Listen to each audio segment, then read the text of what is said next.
everybody, I'm Allie Loth, and you're watching a video on Lord of the Flies. Warning, this video contains spoilers. If you have not yet read or are in the middle of reading Lord of the Flies, do not keep watching this video. You have been warned and therefore are not allowed to rant about how I ruined the book for you in the comment section below. First, let's start with a little info about William Golding, who wrote the book. He was born during 1911 in Cornwall, England, and eventually became an author, even though his parents insisted on him studying natural sciences.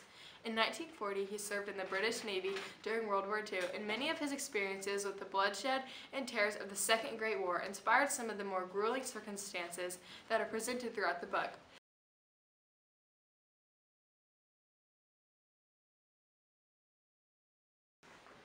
Besides the war, Golding received some of his inspiration from the quite popular The Coral Island, written by R.M. Ballantyne in 1858. Coral Island was a tale of boys stranded on an island who learned to live peacefully and happily together.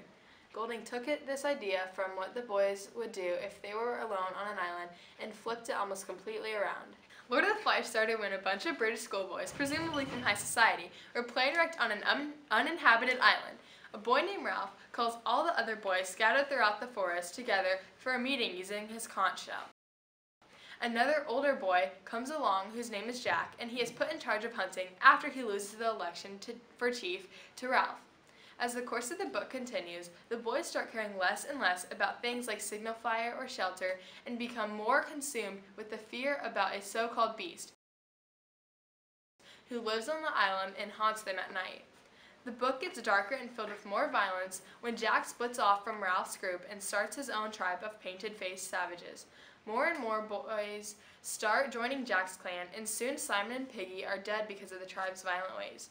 In the end, Ralph is the real only non-savage, and he winds up fleeing for his life towards the ocean, only to be face to face with the naval commander who thinks that the terrified Ralph and the other war-painted covered boys are holding spears behind him, are just having a little fun game of war. The book ends with all the boys crying and the officer gazing at the cruiser in the sea, ready to take the boys home. The message of this book has a couple of parts. In Lord of the Flies, William Golding was trying to tell people that greediness and arrogance of the higher class can lead to conflicts between social classes, disregard for the ideas of the higher class, and chaos. Towards the beginning of the book, Jack takes all the kids who were previously watching the signal fire to go hunting for meat. While they are out trying to kill a pig, the fire goes out exactly when a ship passes by. If Jack had put his pride aside for just a little bit and asked Ralph if he could borrow the fire watchers to hunt with him, they may have been rescued. But because of his arrogance, they weren't rescued and the others were mad at him. A prime example of how greediness can ruin relationships between different classes of people outside Lord of the Flies was the British rule of India during the early 1940s. The British made Indians fight in wars for the British and deployed them all over the world to do their bidding because it was cheaper than supporting their own British-made troops. They shipped out India's teas and spices and only allowed them to buy clothes and salt made in Britain or one of their colonies. Britain's greed for quick money caused millions of Indians to suffer and grew hatred between the two cultures.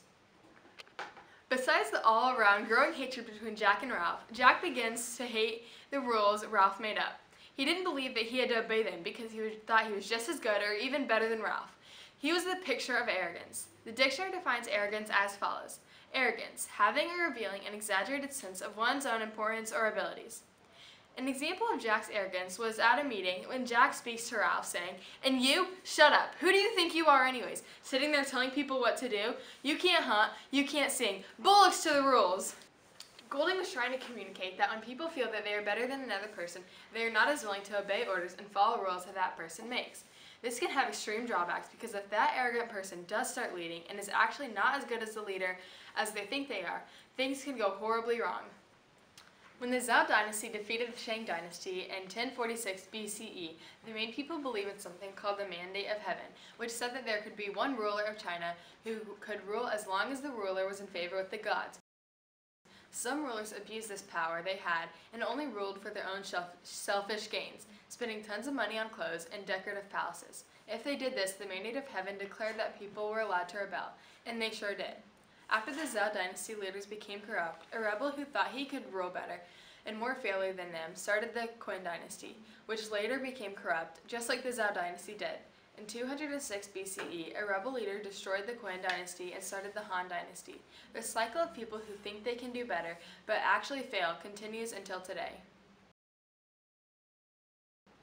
Just like when the Chinese fell into chaos, so did the boys in Lord of the Flies. At the end of the book, after a guy named Roger kills Piggy, who is Ralph's closest friend, Ralph flees into the woods alone.